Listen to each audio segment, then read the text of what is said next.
Hello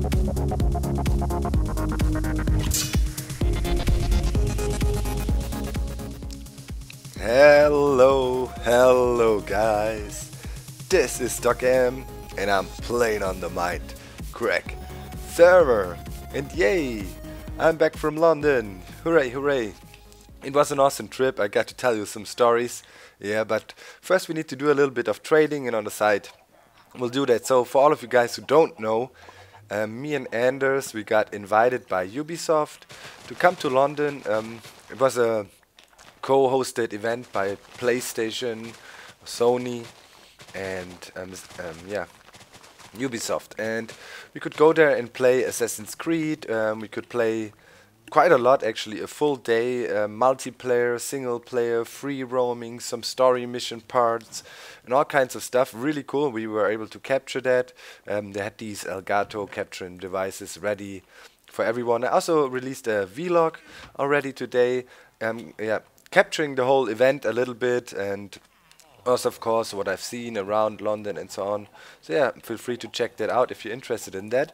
Flag footage we will be able to release after the embargo, which is October the 14th, 2013. So yeah, then I will be able to put some of the gameplay videos up. It was really cool. I really enjoyed the game. It's really well made. A lot of attention to details, references to older titles, and so on. But yeah, we'll talk about that in more detail when we can actually look at the footage together then. And yeah, other than that, great times. Excuse me, yeah, voice is still a bit messed up. A fan meetup happened, and it was really on short notice, maybe, you know, 2.5, 3 hours before the actual thing. I was able to finally figure out what we can do and tweet it out, and actually about 20 people showed up, and even the day before, also 2 guys came to say hi, and we were having a few soft drinks down in the bar together. And later on, and the next day, where Anderz also was there, then yeah, we met about around 20 people, I would say, that spontaneously showed up, and we had a really great time. It was awesome, you know, talking about all kinds of Minecraft and Minecraft related things, but of course also about life and things, you know, just great to meet these guys. And in general, it's always cool if you have fan meetups like that. And definitely if we have another event like that, which might be actually Watch Dogs. We talked about that with the guys of Ubisoft. I don't know if it's in London or whatever, but if there's another event like that, we definitely want to do one of these fan meetups again. And now, as we know how things go a bit, I think it should be, yeah, we can organize it a little better, so it's not like so super short term. In general, for me, the trip to London was literally an eye-opener, guys. It was an amazing experience. London is a very great city. If you're interested in architecture, if you're interested in history, it's just mind-blowing. You know, it's an unbelievable mix of old buildings, you know, with royal stuff, but also a wild mixture of styles because of the Commonwealth and the colonies Great Britain had during the centuries. And thus, you know, there's a huge cultural influence from all sides and walks of life. You cannot, you have to see it. I mean, I captured some of it in the vlog I did. Then you can, kind of feel what I felt there, I guess. I tried to really capture my impressions, but it's not, you know, such a video cannot do it justice. It's a great city, and for me as a German dude, it was also, when I said an eye-opener, making me understand what the word great in Great Britain means. That city of London represents, oh wait, we need to craft first. Yeah, you know, the great history of this country. It's you walk there and you're impressed, you know, you see, yeah, I don't know what to say. It's so many things, and the pulsating life is just freaking awesome. Like in every corner, you know, you come around a corner and there's something new and amazing to look at. Be it some street performance, be it some amazing architecture, as I said, and also some great engineering feats. Like, for example, the London Eye, which is this gigantic yeah, wheel, to ride on. Um, it's it's amazing. It's a huge structure which is floating over the River Thames, and yeah, it's held up by strong suspension cables, and it's just awesome. Great display of engineering skills.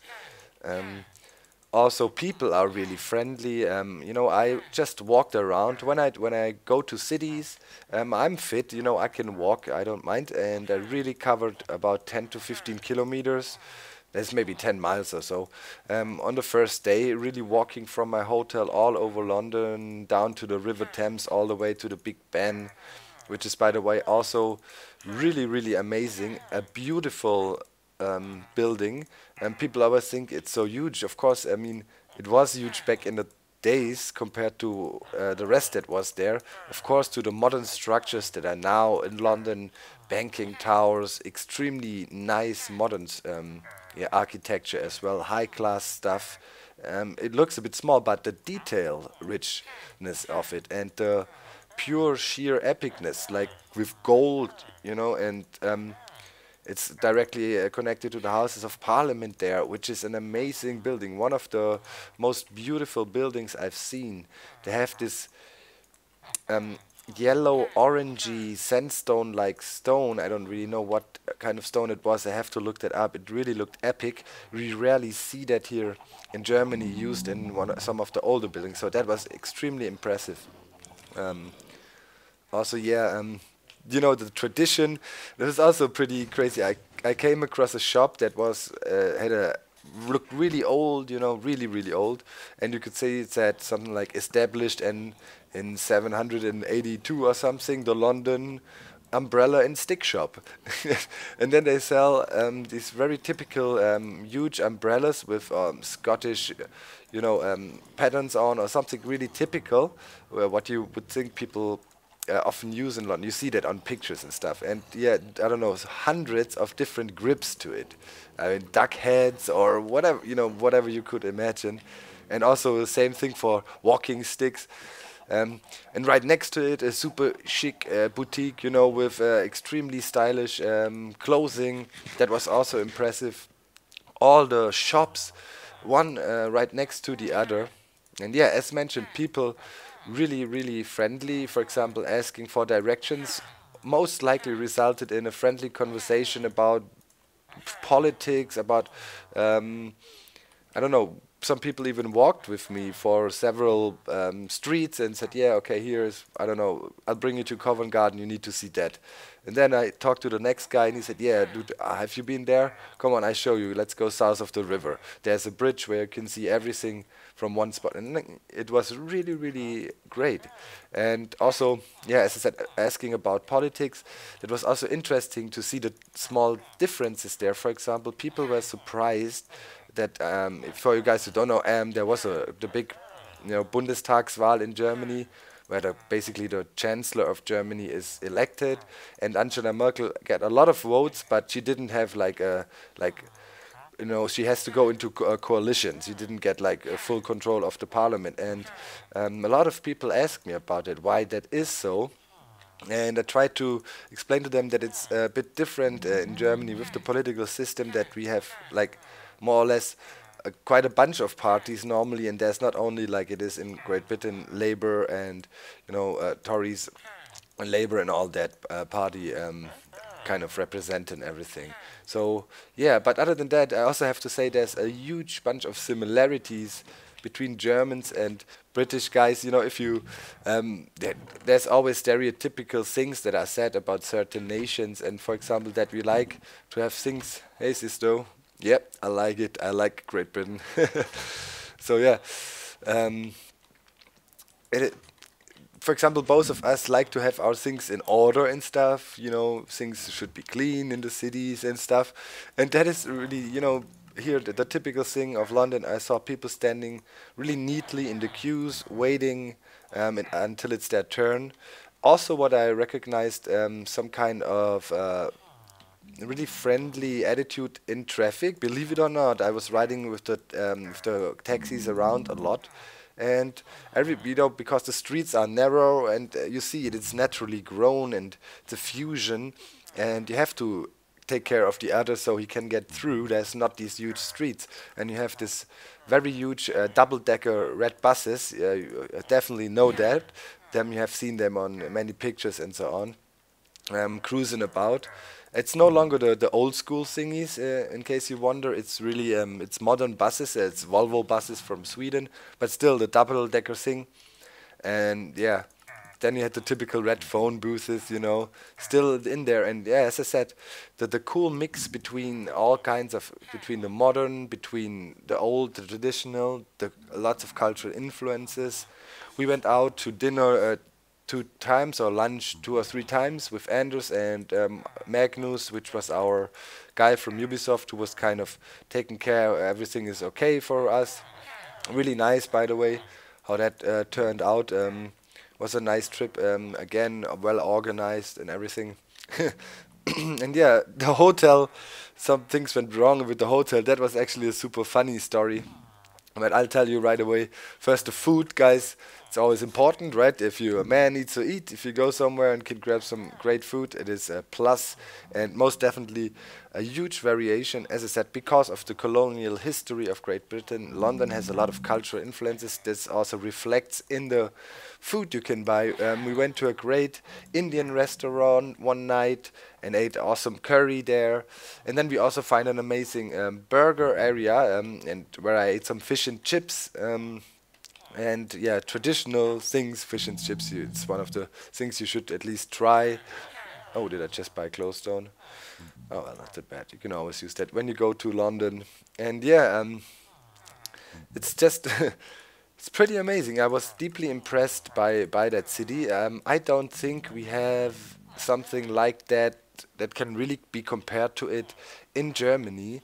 Well, that is funnily, well, not really funny, but that is related to the British people, of course, because after the war, or towards the end of the war, there was a lot of bomb damage in Germany, a lot of structural damage. That means a lot of these very, very old buildings has been partially destroyed, and you don't see it in such a huge amount. Like you really can see it there in London. There's literally one architectural highlight next to the other.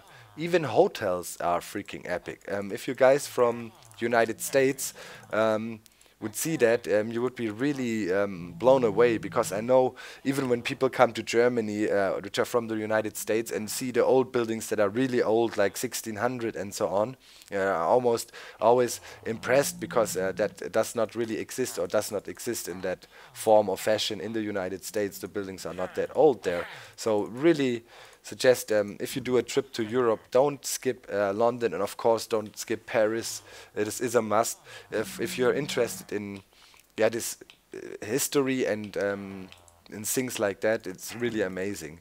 So with Anderz, of course, by now we are like I don't know, like pros with that. We had to share a room last time, and actually, when we were in Cologne and at the Gamescom, and this was a really huge room we had there. We could share, the airco was working, everything was nice and neat, so it was not a big deal. This time, as space is really limited in the London city center, the hotel rooms there were fairly small, which would in general not be a problem. I mean, we are no divas, you know what I mean? We don't expect to have a suite or whatever for us. So, normal room. Problem was, I arrived at the hotel, and they say, okay, this is your room, go up. Mr. Anderz has not arrived yet. I mean, they don't call him Anderz, I mean, but you know what I mean. So I go up, room is dark, turn the switch for the light, and suddenly like a huge flame sparks out of the middle of the room, and it was obviously the TV. And the fuse blew out, the room was pitch black, and I didn't know what to do. So dang, walk down, talk to the guys and say, hey, there's some problems in my room. The light is not working. So the guy looks at me as if I was like, I don't know how it is, where you from, but you just have to flick the lever, and looks at me like I was like a little bit stupid or something, like, sir? It's like, no. This dude, not like that. Send someone up with me. So he sent one of his maids up with me, and we look at the mess, and she then said, oh, sorry. So she started working here only 3 days ago, and also her English was not really good. She was from Hungary, as she told me. We had a nice conversation. It took her a while to figure out what to do now, and then she called someone, and I was sitting there waiting. She didn't have the idea to offer maybe a different room. Obviously, they were booked out. Whatever, so I was sitting there on my bed waiting, was really, really tired because I had to get up super early and then walked around in the city for 5, 6 hours, and Anderz would arrive in 2 hours, and we also wanted to go out a bit together, so I wanted to catch some sleep. Was that not possible? So then they came back with an electrician and tried to figure out what happened there. So the problem was the air conditioning was directly over where the TV set was installed in the wall. And for some weird reason, he said maybe some of the pipes are clogged or whatever. Condensing water was there and was dripping down into the socket, rinsing down the cable and going right back into the where you plug in the cable into the TV, and then basically exploded the TV or destroyed it. And so they bring a second TV. No, wait. Yes, they bring a second TV, and this one was smaller already. So we went from pretty big TV to medium-sized. Well, as I said, we don't care so much. So they bring this thing, plug it in, set it up, do everything, and I think, well, there might be water still in the socket, in the wall, but, well, I guess those guys know what they're doing. So he plugs in the TV, climbs up on the chair, and puts in the fuse again on top of the door frame, and yeah, boom, next TV fried. I mean, I was too tired to find it really funny, but I really had a hard time to, it was like Monty Python live, so I got the full, full dose, like I got everything in London. And yeah, then they bring in the 30B, which was another smaller model, and then they took the blow dryer from the restroom or the bathroom of the hotel, and yeah, blowing air into the socket and drying it out this way. Yes, no kidding. Yeah, no kidding, seriously. So, okay, so the problem then was that we cannot use the air condition.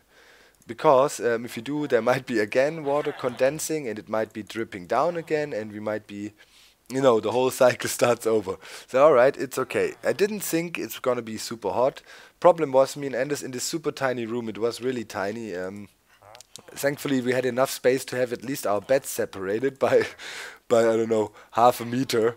That was it. And yeah, really suddenly, like 3, 4 in the morning, like I wake up. I came up late. I was out with 2 fans that came up. Anderz was too beat. He had to go up a bit earlier. So yeah, I come back, try to fall asleep as well. A few hours later, I wake up from my own sweat. It sounds a bit disgusting now, guys, but I literally was waking up from sweat flowing down my forehead, because it was so hot in this room, and Anderz was also waking up.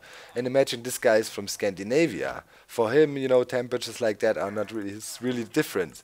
So we couldn't really sleep at all. And because of the air condition incident, it triggered a very, very hilarious event. Yeah, because it was way too hot for Anderz in this room. Beforehand, he tried to get some fresh air in. So the window, which was super tiny in the main room, in our bedroom, basically, you could not open. There was a chain to it, so you couldn't only open it for a few centimeters. No fresh air could come in. So yeah, that failed. So he went to the bathroom, and there you could open the windows completely. So he did that, but he also saw there was some pigeon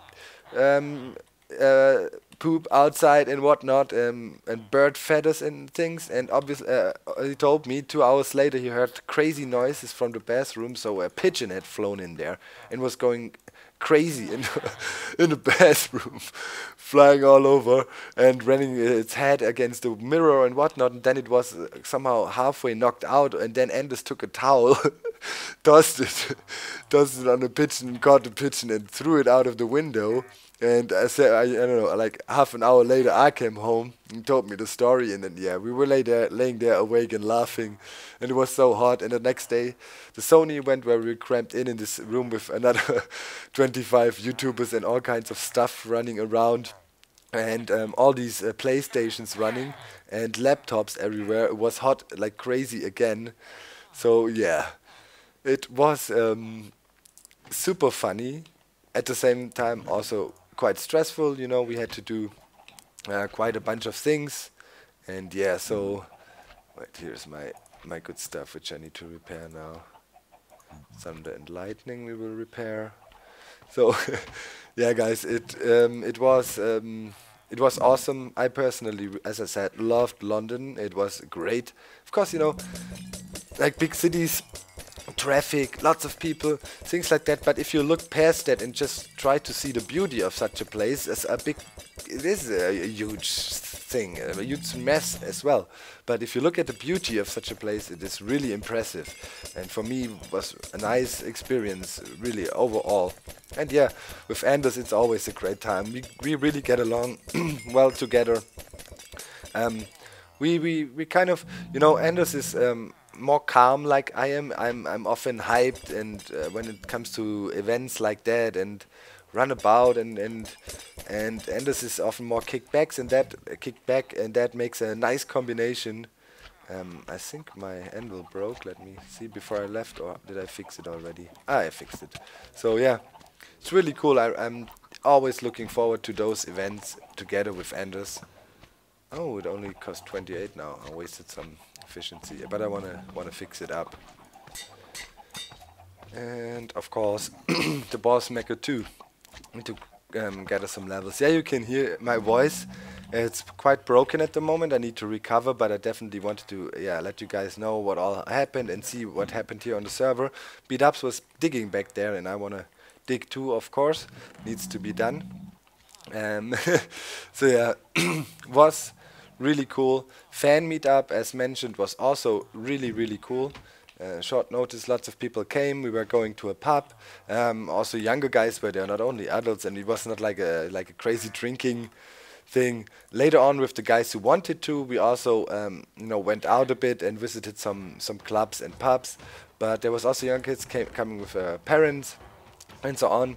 So it was really nice atmosphere. You know, we were just hanging out and talking about all kinds of things, spending a lot of time together, hours actually. I think we met up at around 9, and I came home at 6 a.m. in the morning.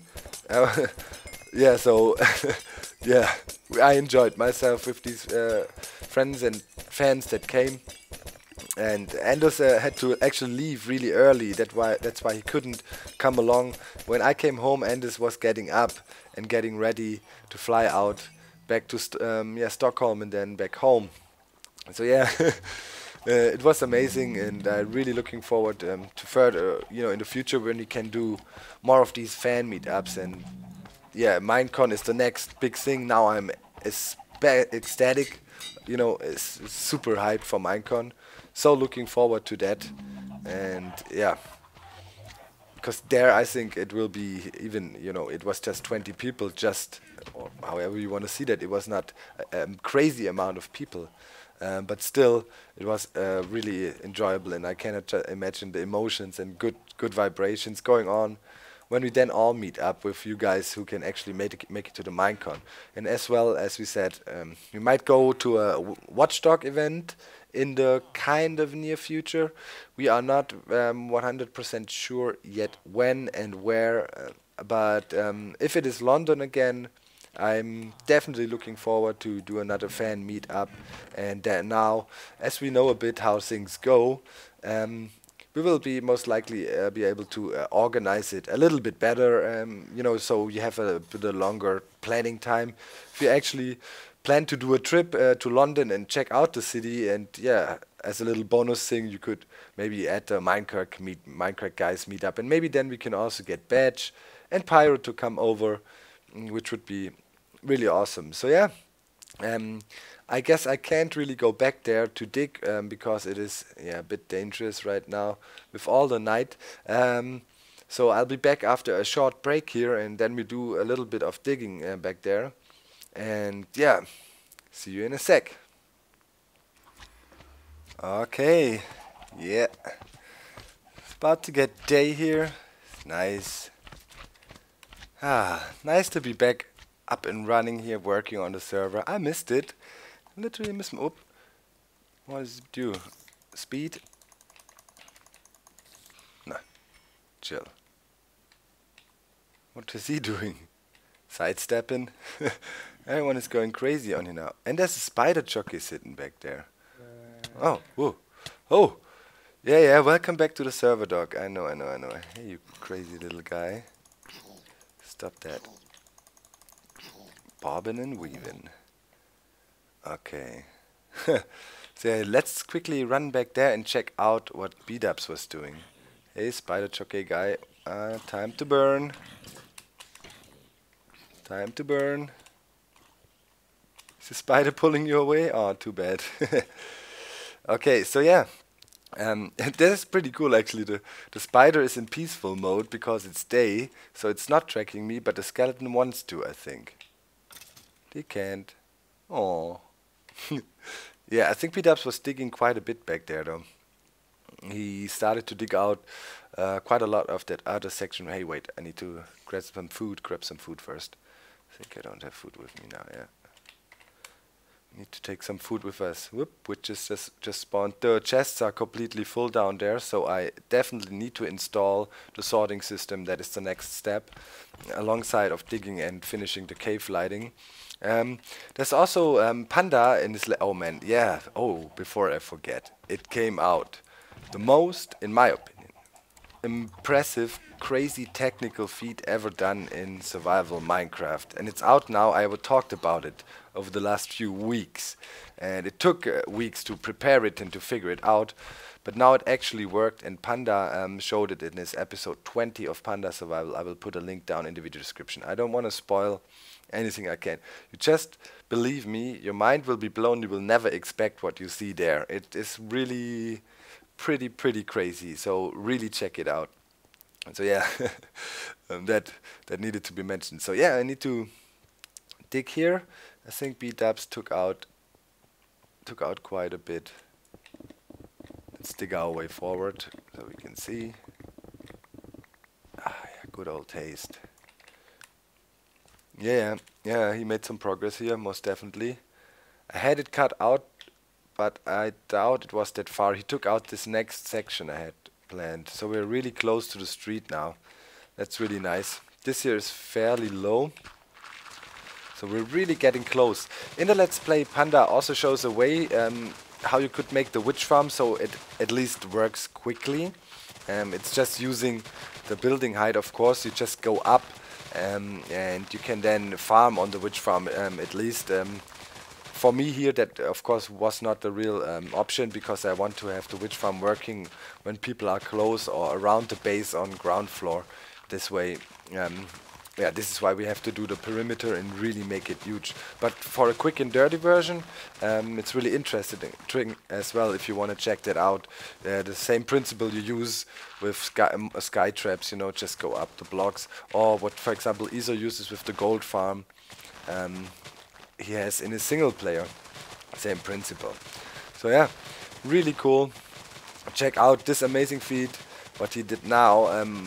I was so impressed. My mind was literally blown when they talked about the concept, and then yeah, I was with them with the development progress, looking at things, seeing how things develop. I was able to give a little bit of feedback here and there, but the basic thing was obvious how to do it. It was just a question how to do it in survival, and then the guys got together and really used like hardcore game. It's hardcore. So yeah, check it out. I am back. I will keep on digging here. I wanted to keep you posted, you know, what happened in London. I hope you enjoyed the little stories I've been telling. Next time, of course, we go back to the good old content we had going on so far when we played here on the Mindcrack server. We will do some further builds. Plan is to do the sorting system for the drops and expand the storage room down where the witch drops are massively, because by now we see pretty decent efficiency and are collecting quite a bunch of objects all the time, or items already, that should be stored properly, because we don't want to lose so much. Who knows for what we want to use it. And the more gunpowder we collect, the better. That will speed up the creation of the perimeter here, most likely. So yeah, guys, thanks for all the support as usual. Without you, you know, stuff like that would not be possible.